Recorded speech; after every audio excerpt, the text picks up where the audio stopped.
What you're about to watch is a rare moment of institutional accountability.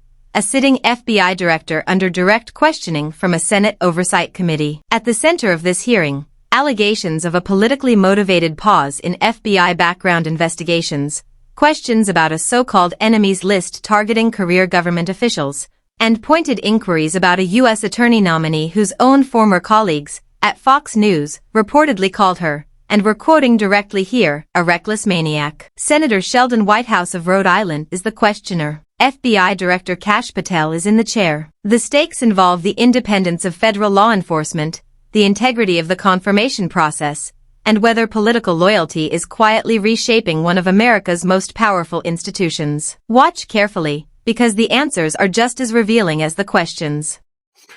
Why was the pause, do you know? I was not there. Wasn't explained to you when you got there? Oh, by the way, boss, they've had an 8-day pause on background investigations. You think that would be something that would be explained to you at some point? Again, I leave it to the men and women at the HRD division to run background investigations. I do not interfere with them. I get that. But what I don't get is whether you were told about that pause, and why would you not be told about that pause? I don't recall that, sir. Before Kash Patel became FBI director, he wrote a book. The book was called Government Gangsters. In it, he named approximately 60 people he considered threats to the Republic: career officials, former prosecutors, intelligence professionals. He called them government gangsters. Senator Sheldon Whitehouse of Rhode Island had been keeping track of what happened to those people after Patel took office. 7 months in, about 20 of the 60 had faced adverse actions of various kinds: firings, forced retirements, demotions. Whitehouse did the math out loud. At that rate, he told Patel, you have 14 months until you've hit all 60. Patel said he does not have an enemies list.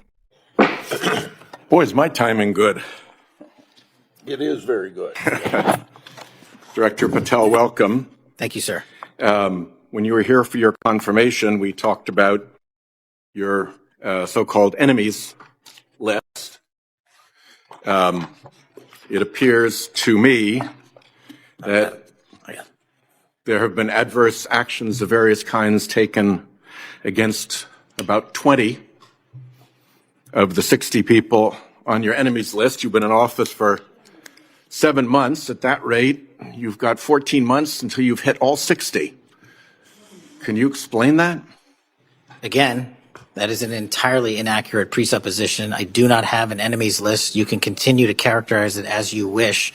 The only actions we take, generally speaking, for personnel at the FBI are ones based on merit and qualification and your ability to uphold your constitutional duty. You fall short, you don't work there anymore. Well, there was a list. You don't like it to be called an enemies list, and it had about 60 names, and about 20 have had an adverse action. So those are, I think, pretty clear facts. Let me move on to your grand jury testimony, which we also talked about when you were here. I think you indicated that you understood that a witness in the grand jury is free to discuss afterwards whatever they told the grand jury.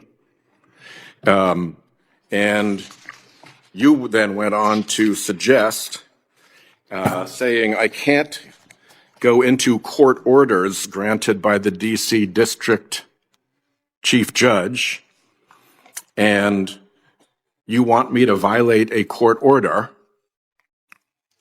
In those remarks, you fairly plainly suggested that there was a court order of some kind that somehow restricted or limited your ability to discuss your own testimony to that grand jury. Since then, that chief judge that you mentioned, Judge Boasberg, has written, and I'm quoting him here, Federal Rule of Criminal Procedure 6E allows witnesses like Patel to divulge the contents of their testimony, meaning that nothing was preventing him from doing so before the committee. Can we confirm here today that there is no court order of any kind that limits your ability as a witness before the grand jury to discuss your own testimony to that grand jury? We can confirm that pursuant to my action. Let's pause here, because several critical threads have just emerged simultaneously. First, on the so-called enemies list, Director Patel rejects the label, but neither he nor the senator disputes the underlying data point. Approximately 20 individuals named in his pre-confirmation book have since faced adverse employment actions at the FBI. The label may be contested, the pattern, so far, is not. Second, on the grand jury question, Chief Judge Boasberg, a sitting federal judge, has stated in writing that nothing legally prevented Patel from testifying freely before this committee. Patel's earlier suggestion of a restricting court order, the judge says, was not accurate. And third, and perhaps most quietly significant, the senator laid out a three-part logical framework on the background investigation pause that Patel did not directly answer. Was the relevant material missed? Was it found and not reported? Or was it found, reported, and ignored? That is not rhetorical flourish. That is a structural accountability question. Ask yourself, in an oversight hearing, when a direct three-part question receives no direct answer, what does that silence tell us? That grand jury testimony has been released. The transcript.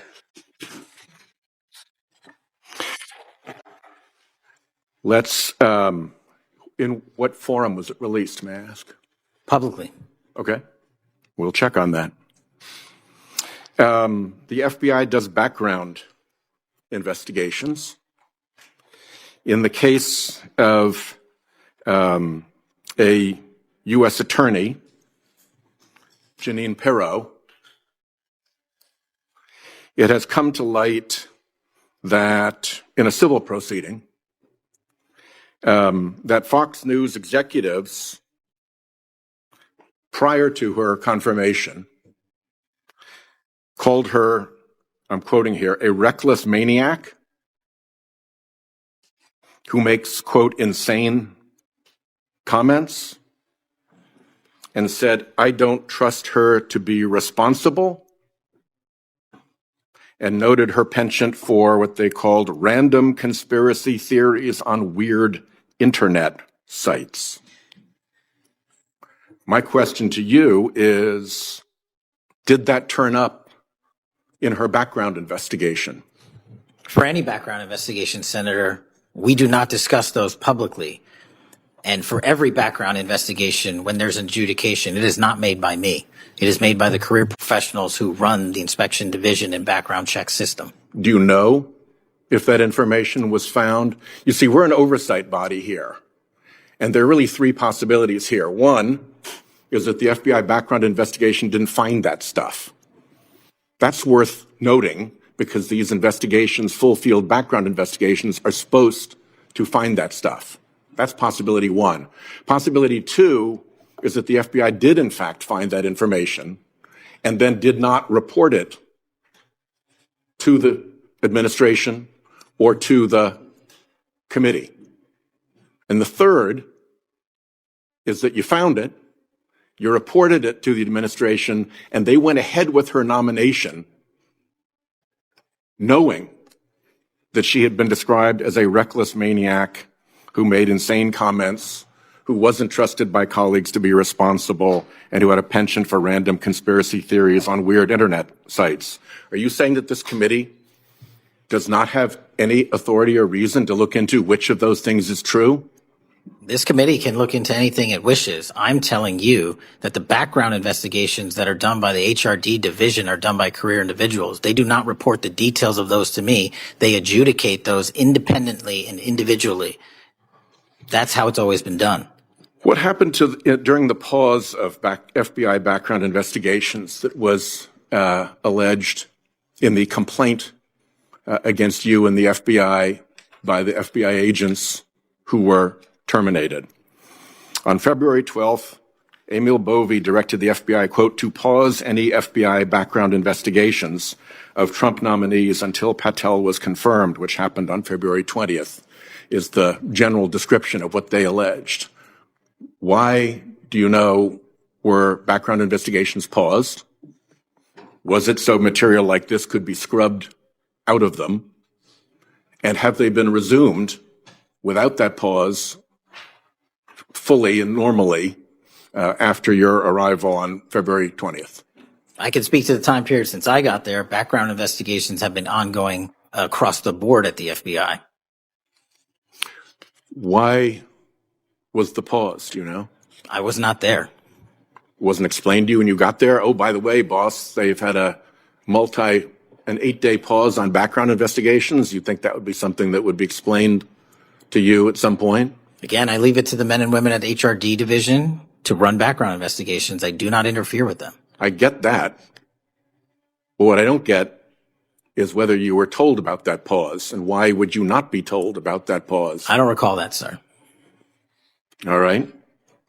The allegation also relates that part of the employee review of senior staff was whether or not they voted for Kamala Harris in the 2024 election. Since when is who you voted for a proper question for agents to be asked? I don't know what allegation you're referring to, Senator. If it's from an ongoing matter in litigation, I can't discuss that. But what I can discuss is I can only speak to the FBI's background investigations. There are other background investigations conducted across the government. I can only speak to mine. So just to clarify, I'm not talking about the FBI full field background investigations. I'm talking about internal employee reviews for promotion, for termination, for job actions of various kinds. And my question to you is it now the policy of the FBI to ask agents who they voted for, and since when is who agents voted for a proper question for the FBI to ask? Taking those in reverse order, it's not a proper question, and it's improper to allege that I'm doing that. And also at the FBI specifically, under my leadership, we do not ask who you voted for. And just one correction for the record, if I may, Senator, it's Security Division that runs background investigations, not HRD. Okay. I'll accept that correction. And in the event that we cannot locate your grand jury transcript, just expect a question for the record that will give you the chance to either provide that transcript again if it had been previously provided, or to make the statement that Grand Jury Rule 6E allows you, to the best of your recollection, truthfully, about what it is that you told that grand jury. Do you understand that? That's why I wanted the transcript released, and we'll get it to you, sir. Thank you very much. Thank you, Chairman. What this hearing ultimately illustrates is the friction point between institutional accountability and executive authority. 3 separate issues were raised, and on each, Director Patel offered either procedural deflection or a statement of non-recall. On the background investigation pause, he was not there and does not recall being informed. On the Janine Perau background findings, the process is handled by career professionals, not him. On the voting question, he denied it as policy, but did not directly address the underlying allegation. Senator Whitehouse, for his part, was precise and methodical, laying out specific data points, citing a sitting federal judge by name, and offering a structured 3-part framework that invited a direct answer and did not receive one. What viewers should take from this is not a conclusion about guilt or intent. Those are for investigators and courts. What viewers should take is a clear picture of what congressional oversight looks like in practice, the questions that get asked, the answers that get given, and perhaps most importantly, the answers that don't. What do you think? Were Patel's responses appropriate deflection of a politicized line of questioning? Or a failure of transparency before a legitimate oversight body? Drop your thoughts in the comments below. And if you value fact-based, context-driven coverage of the hearings and decisions shaping American institutions, please like this video, share it with someone who wants the full picture, and subscribe, so you never miss an analysis that goes beyond the headline. The background investigation pause is a specific and verifiable claim. According to a complaint filed by terminated FBI agents, a senior Justice Department official directed the FBI to pause all background investigations of Trump nominees on February 12th, 8 days before Patel was confirmed on February 20th. The allegation is that this pause gave the administration time to review and potentially remove unfavorable material before those investigations were finalized. Patel's answer was that he was not there. That is technically accurate. He had not yet started the job. But Whitehouse's follow-up was the harder question. Was it not explained to you when you arrived? Was there no moment when someone said, "By the way, we paused background investigations for 8 days before you came on"? Patel said he did not recall. The director of the FBI, asked whether he was informed about an 8-day pause in background investigations at his own agency, said he did not recall. There is also the question of Jeanine Pirro, the U.S. attorney who Fox News executives had described before her confirmation as a reckless maniac who made insane comments, who was not trusted by colleagues to be responsible, and who had a penchant for random conspiracy theories on weird internet sites. Whitehouse laid out 3 possibilities. The FBI background investigation did not find that material, the FBI found it and did not report it, or the FBI found it and reported it and the administration went ahead anyway. Patel declined to say which of those 3 things happened. The enemies list framing is worth returning to. Patel rejected the label, but the underlying question, whether roughly 20 people who appeared in his book have now faced adverse employment actions at the FBI, was never answered. He said adverse actions are based on merit and qualification. Whitehouse said those are pretty clear facts. Neither man disputed the number. What Patel published before he had the power to act on it is now part of the record of what happened after he did. Subscribe and turn on notifications. The hearing files covers the record, not just the book.